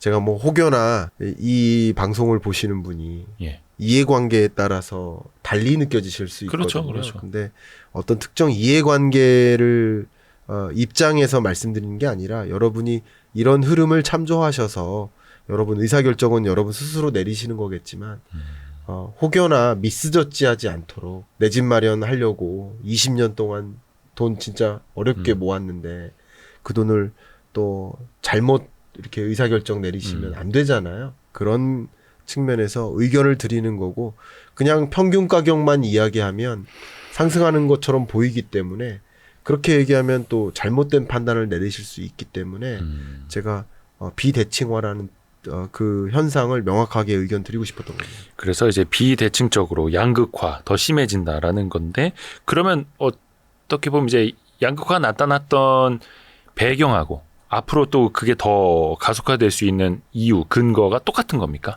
어차피 투자한다면 지방이 아니라 서울이고 그 중에서도 강남권으로 몰리고 마용성으로 확대되고 요 정도. 우리 서울시에도요. 예. 저는 KB 부동산 데이터를 가지고 전망을 하고 있는데 책에 있는 그래프도 마찬가지. 그 데이터를 기준으로 했을 때 5월을 기점으로 서울시는 상승 반전했어요. 그럼 저는 예를 들어서 7월에 제 방송을 할 때도 7월 초까지만 해도 아직 상승 반전하진 않았습니다. 7월 이후에 7월 중후반에 상승 반전 할 겁니다. 그러니까 저는 그 숫자만 갖고 얘기하는 거예요. 그러니까 5월에 서울은 반등했어도 전국 평균 가격이 반등한 게 아니니까 반등한 게 아니라고 봤어요. 근데 5월에 반등 서울 가격이 반등할 때 그때는 몇몇 말씀하신 마용성이나 강남 3구 이런 지역을 중심으로 반등한 게 사실이에요. 근데 저는 의견을 드릴 때 뭐 제 지인들한테는 어디가 좋겠다라고 물어보면 답변을 드리잖아요. 네. 왜냐하면 아직 상승 반전하지 않은 지역. 근데 지금 9월 말을 기점으로 판단해 보면 서울시에 있는 모든 구가 플러스로 반등했습니다. 그러니까 이런 게 온기가 어디까지 전개되느냐는 봐야 되는 일인데 서울 수도권으로는 온기가 전해질 거라고 보고 있습니다. 왜 그러느냐? 첫 번째 한 가지 근거는 워낙 지금의 부동산 정책 기조가 1가구 1주택에 대한 규제가 좀 강해요. 직접적으로든 우회적으로든. 2주택을 갖고 있으면 불리한 경우들이 많아요. 그죠? 대출이나 여러 가지 면에서. 그런 면에서 1주택을 선호하게 되는 과정. 그러면 둘 중에 하나는 파는 거잖아요. 그죠? 그런 과정. 그리고 둘이 있다면 둘 중에 하나만 선호하게 되잖아요. 그런 경향성이 또 짙게 드리워지는 부동산 정책 기조화에 있다. 지금의 부동산 정책 기조가 상대적으로 서울을 중심으로 상승할 여력을 더 주는 요소다라고 첫 번째 근거를 드렸고요. 그리고 20년부터 24년 동안에 여러 가지 변수들이 있었는데 우리 경제는 되게 재밌게도 재밌는 일이 아니죠. 심각한 일이죠. 우리나라만 만난 특이한 현상이 있어요. 인구 구조 변화. 근데 인구 구조 변화에서 여러분들이 꼭 보셔야 될 게 단편적으로 인구 감소는 집값 하락이야 이렇게 생각하시면 안 돼요. 그렇죠. 왜냐하면 인구 감소는 집값을 억누르는 하방 압력이야. 하방 압력은 맞아요. 그럼 하방 압력보다 상방 압력이 더 크면 올라가는 거예요. 그래서 그 두 가지를 같이 봐야 되는데 다만 인구의 증감보다 더 중요한 요소가 있다. 그게 인구의 이동이다로 보고 있는 사람입니다. 그렇죠. 그래서 지금 통계청에 우리가 인구 전망을 뭘로 봐요? 이 통계청의 인구 추계로 봐요. 그러면 인구의 이동은 또 뭘로 봐요? 통계청의 인구 추계로 보는 겁니다. 똑같은 통계를 가지고 분석을 해보면 수도권의 인구가 줄어드는 게 아니라는 사실을 알게 됩니다. 앞으로 추계가. 수도권으로의 인구 집중이 더 유입됩니다. 그래서 우리나라 전체 인구에서 수도권 인구 비중이 갈수록 늘어요. 지금으로부터 10년 동안에도 계속 2035년까지도. 그러면 이런 구조상에서 인구 감소로 집값 떨어진다라는 말이 맞을까? 오히려 수도권으로의 인구, 다른 거 안 보고 인구만 보더라도 수도권으로의 인구 집중은 더 약이 되고, 그럼 수도권으로의 인구 집중 속에서 수도권 가격은 오르고 비수도권의 인구 감소는 더 빠르니까, 그러니까 우리가 알고 있는 것보다 비수도권의 인구 감소 속도는 더 빠르다는 거죠. 그렇죠. 우리는 그쵸, 전체 그쵸. 인구를 보니까 그쵸. 수도권 인구는 늘잖아요. 그렇다는 얘기는 비수도권 가격은 조정되고 수도권 가격은 오른다고 가정해 볼게요. 이것은 다른 걸 안 보고 인구만 본 거예요. 그럼 그렇게 가정했을 때 전국 평균 가격은 오를까요, 떨어질까요? 뭐 또 이제 서울이 또 끌어올리겠죠. 오릅니다. 예. 예. 가중치가 높아요. 예. 우리 GDP 볼 때 기여도로 하잖아요. 그쵸. 기여도가 높아요. 그리고 쉽게 말씀드리면 이렇습니다. 수도권 가격이 오르는 현상은 오른 가격으로 거래되고 있는 현상이고, 그죠? 비수도권 가격은 내린 가격으로 거래되는 현상이잖아요. 네네네네. 그럼 내린 가격으로 거래되는 거래량이 많을까요? 아니죠. 오른 가격으로 거래되는 거래량이 많겠죠. 그렇기 때문에 기여도 면에서 수도권 가격이 전국 평균 가격에 상당한 기여를 한다는 거예요. 50% 이상이. 그래서 인구 감소가 집값을 떨어뜨릴까라는 질문에 대해서 인구 감소는 평균 가격을 떨어뜨리는 게 아니라 지방 가격을 떨어뜨리는 요인이다 하는 인구 구조적인 변화가 맞물렸기 때문에 비대칭화가 전개되고요. 이번에는 또 해당 그 지역에는 죄송합니다. 정말 이런 말씀드려서 제가 너무 속상하고 죄송하지만 왜? 이런 말씀도 드릴게요. 의외로 인구 감소는 비수도권 가격을 떨어뜨리는 하방 압력으로 작용할 가능성이 높습니다. 왜냐하면 이거는 우리나라보다 먼저 인구 구조 변화를 만난, 우리나라는 25년에 비로소 초고령 사회에 진입합니다. 그쵸. 지금 네. 우리는 고령 사회잖아요. 네.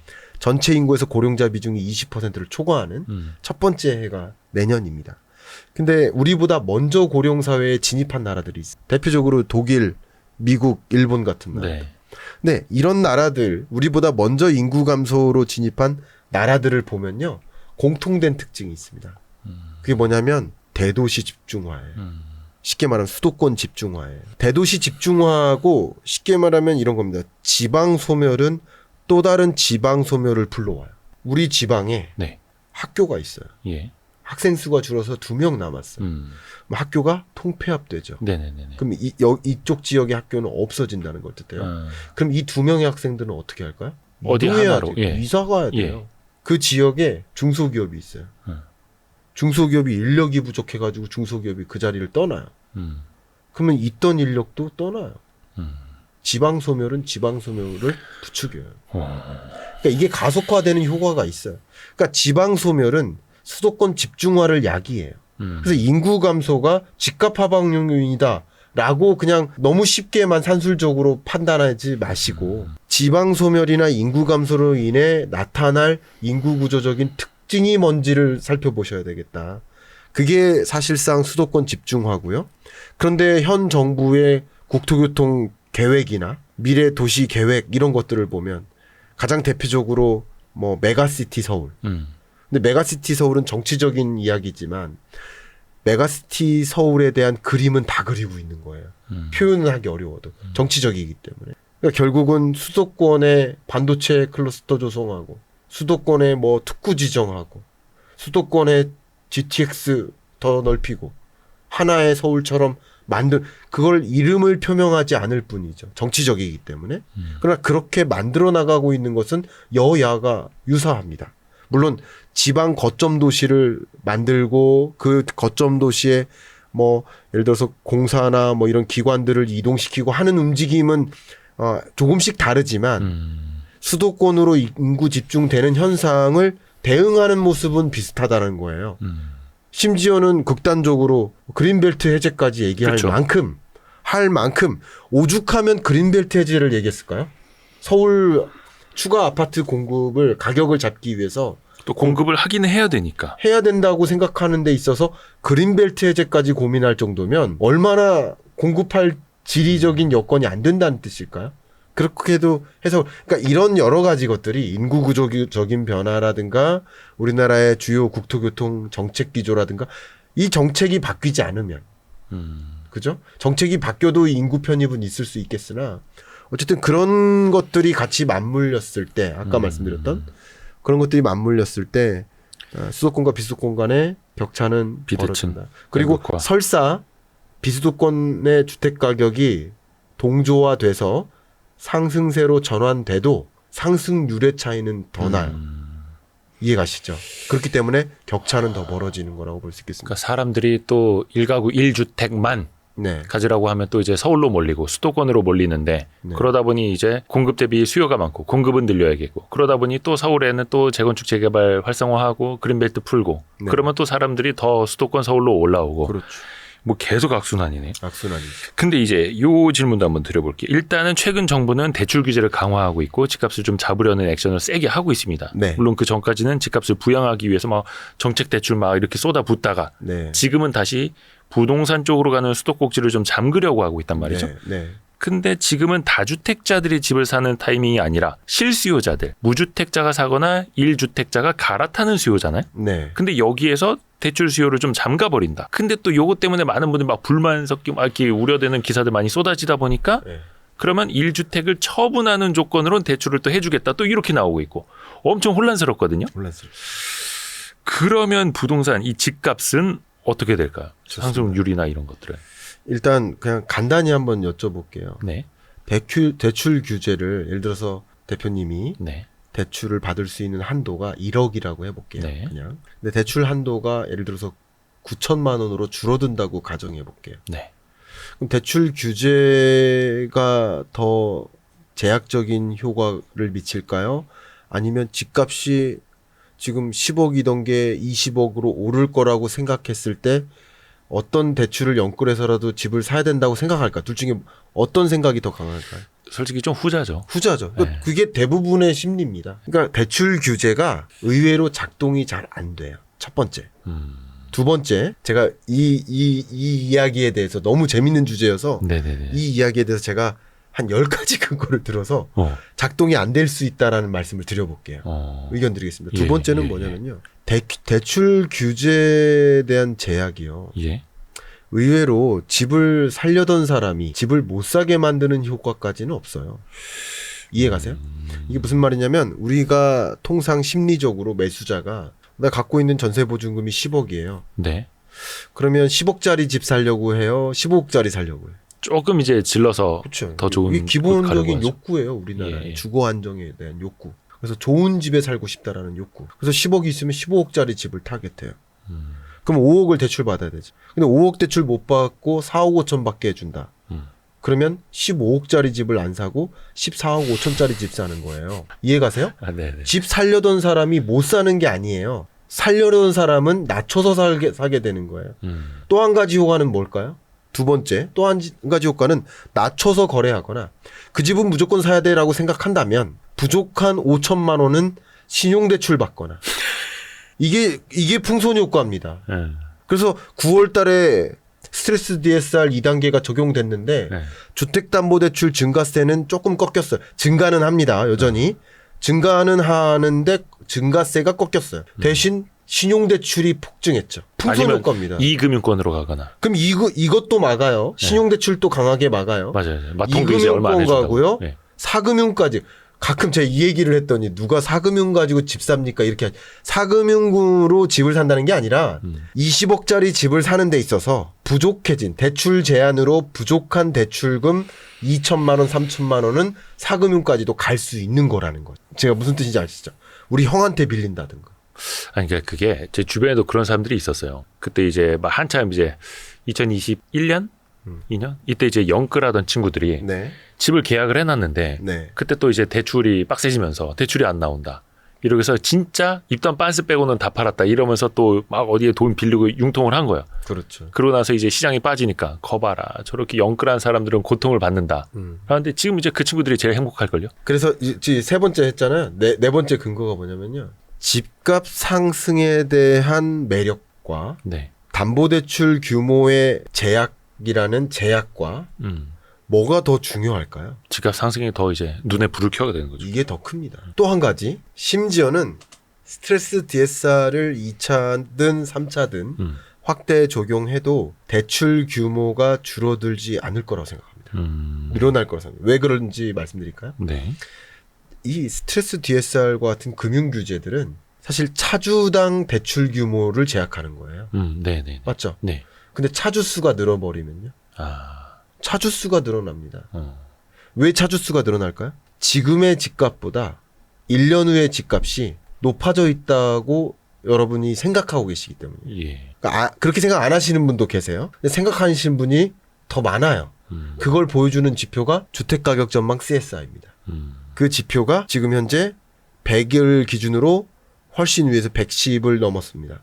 이 얘기는 지금의 집값보다 1년 후 집값이 높아져 있을 거야 라고 생각하고 있기 때문에 담보대출 제약에도 불구하고 다른 대출에 의존해서라도 아니면 내 눈을 좀 낮춰서라도 내 집 마련을 하는 게 유리하겠구나라는 판단에서 하는 거고요. 그리고 또 한 가지 마지막 제가 더 근거를 드리겠지만 하나만 더 드린다면 금리의 영향력이 클까요? 대출 한도 제약의 영향력이 클까요? 스트레스 DSR은 예. 대출 한도 제약이에요. 예. 금리를 올려잡게 만드는 게 아니에요. 가산 금리를 적용한 만큼 대출 한도가 제약되는 거예요. 효과가. 근데 금리는 가격이에요. 대출을 의존하는 가격이고 이것은 대출 한도 제약이에요. 뭐가 더 강할까요? 뭐 예를 들어서 10억 받을 수 있는 거 한 9억밖에 못 받지만 네. 금리가 내려와서 원리금 부담이 낮아진다면 그렇죠. 뭐 9억 대출을 받겠죠. 그렇죠. 그리고 이건 조금 더 강한 해석인데 이 부분은 좀 조심스럽긴 한데 네, 다 조심스럽대요. 다 조심스럽네. 네. 근데 그냥 저는 제가 보고 있는 네. 이 경제정책 기조를 의견을 드리겠습니다. 스트레스 DSR을 적용한다는 것은 가산금리를 적용시킨다는 거예요. 가산금리면 이자 상환액이 결정되잖아요. 그러면 가산금리가 없을 때의 자 1억을 대출받는다. 쉽게만 말씀드릴게요. 1억을 대출받는다. 그러면 지금 금리로는 상환해야 될 이자가 100만 원이 되는 거예요. 네. 그죠? 네. 근데 가산금리를 적용하면 150만 원이 되는 거예요. 그렇게까지는 안 됩니다. 그냥 그렇게 가정할게요.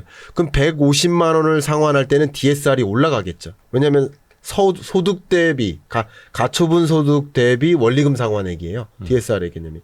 가산금리를 적용하면 이게 올라가겠죠. 네. 그러니까 이것을 대출 한도가 제약되는 거예요. 근데 더 중요한 게 있습니다. 어떤 특정 금리에다가 가산금리를 붙이는 거예요. 근데 이 금리의 레벨이 내려가면요. 부담이 낮아지죠. 부담이 낮아지는 게 아니라 대출 한도 제약 효과가 사라집니다. 그렇죠. 그러니까 실수요자 입장에서는 부담도 낮아지고 실질적으로 뭔가 제약받는 것도 조금 더 얇게 느껴지는 거죠. 지금 단계에서는 가산금리를 적용하니까 대출 한도가 적용한 만큼 줄어들 거라고 생각하잖아요. 그러나 금리의 레벨이 26년까지 계속 떨어질 거라고 한다면 사실 총 대출 양은 늘어날 수도 있는 거죠. 반대로. 그러니까 물론 이게 없다면 더 늘어날 수 있으니까 가계부채를 더 많이 늘어나지 않도록 하는 영향은 미치겠으나 이게 없으면 더 늘어날 테니까. 근데 금리의 레벨 자체가 떨어지는 구간에서는 이 가산금리를 적용해도 여전히 대출 한도는 늘어날 수 있다라고 의견 드리겠습니다. 그래서 실질적으로 대출 규제만으로는 집값을 잡기 어렵다라고 말씀을 해주시는 거고요. 네. 그러니까 집값에 어떻게 모르면 뭐 2025년 경제 전망이니까 뭐 단기 전망도 막 이렇게 여쭤보긴 합니다만 정말 장기적으로 예. 이제 지금 집을 사시는 분들이라면 네. 한 앞으로 10년이 또 궁금할 수도 있잖아요. 네. 어떤 답변이 가능할까요? 이건 정말 장기 전망은 그냥 그 사람의 뷰를 말씀드려야 되는 거예요. 그죠? 뷰. 이건 장기 전망은 뷰죠. 네. 뷰지 그것은 어떤 지금까지 말씀드렸던 것처럼 디테일한 어떤 분석하에 나온 건 아니에요. 근데 기본적으로 그 뷰는 장기적으로 봤을 때 고려해야 될 것이 인구 구조 변화고요. 두 번째로 고려해야 될 것은 이 한 가지 요소인데 네. 뭐가 더 힘이 셀까를 봐야 된다라고 생각합니다. 자, 이 뷰, 제가 지금 말씀드린 이 뷰 썸네일로는 이것이 뭐냐? 뭐길래 그러지? 그게 네. 뭐 대단한 건 아닙니다만 예. 돈의 가치죠. 돈의 가치. 이게 여러분 이 주제를 지금부터 말씀드린 이 주제를 절대 무시해서는 안 됩니다. 왜냐하면 이게 전부입니다. 저는요 집 가격이 올라간다고 생각하지 않습니다. 집의 표식 가격만 높게 보여지는 거예요. 그게 무슨 뜻이냐? 더 많은 돈을 주고 집을 바꾸는 구조로 가는 거예요. 과거 예를 들어서 잠실 아파트가 5천만 원이었어요. 네. 지금 잠실 아파트가 30억이에요. 그러면 수십 년 동안 잠실 아파트가 이렇게 많이 올랐는데 그 오르는 배경은 더 많은 돈을 주고 바꾸는 거예요. 왜? 그때의 돈의 만 원짜리의 가치와 쉽게 말하면 그때의 5천만 원과 지금의 30억이 비슷해지는 거예요. 그때의 1억과 지금의 30억이 비슷한 개념이에요. 물론 지역마다 이 당연히 다르겠죠. 예. 예. 근데 총괄적으로 봤을 때 제가 왜 이렇게 말씀드리냐, 그 돈의 가치를 정확하게 보려면 물가 지수를 봐야 됩니다. 왜냐하면 물가 상승률이 아니라 물가 지수를 봐야 돼요. 왜냐하면 그 동시대 때의 가격을 지수화한 거기 때문에. 네. 왜냐하면 떨어지는 가격도 있고 오르는 가격도 있거든요. 지금 쌀 가격은 떨어지잖아요. 네.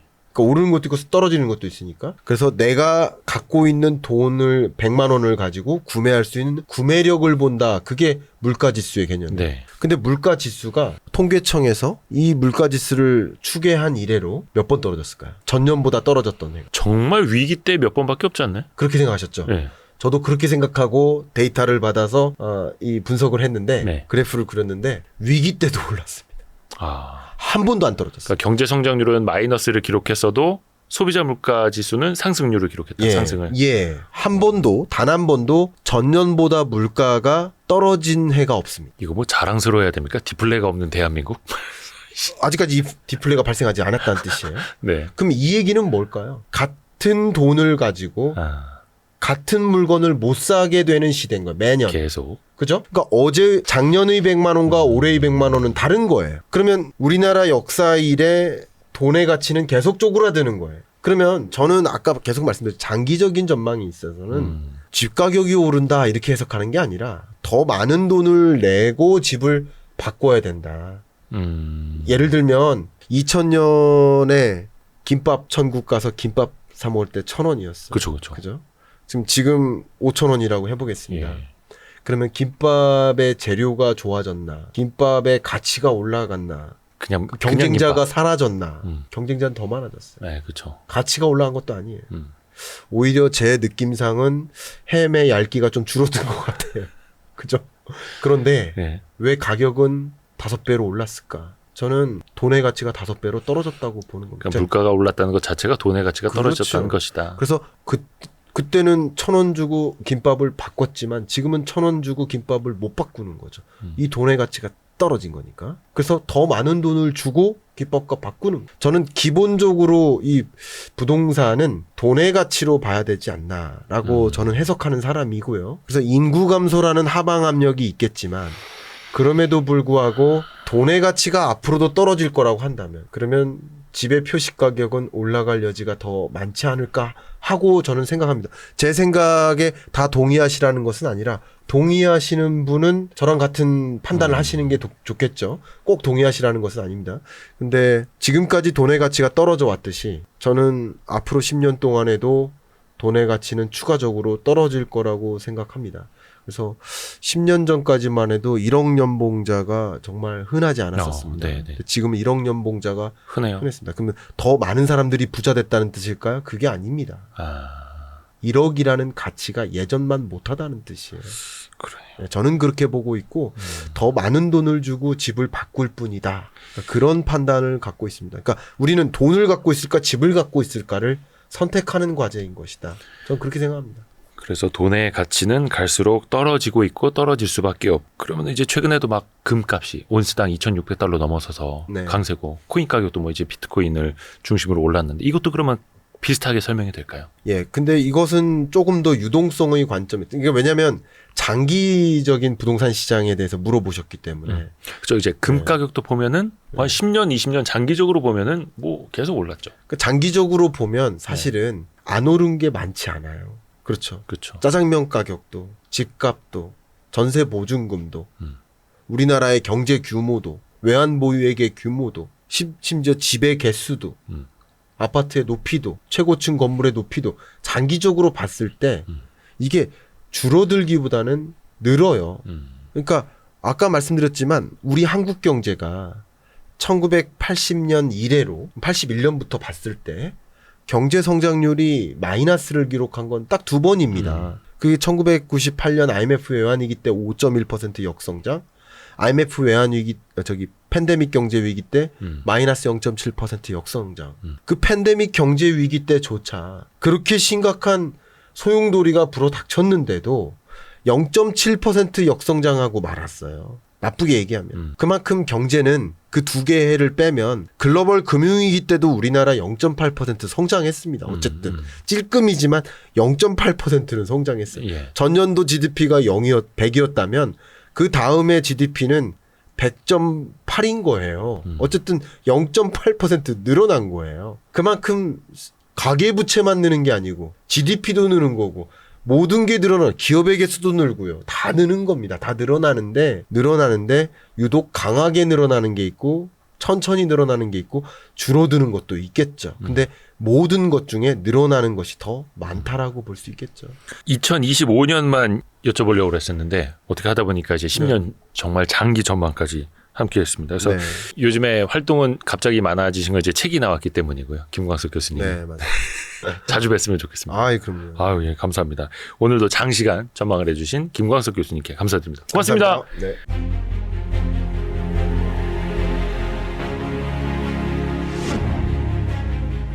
대표적인 성장주인 제약바이오가 잘 되려면 금리 인하기에 도입하는 신윤이라도 해야 된다라고 저는 생각을 했었어요. 근데 그때 한 번 더 뛸 수 있는 게 제약바이오라고 저는 생각을 하고요.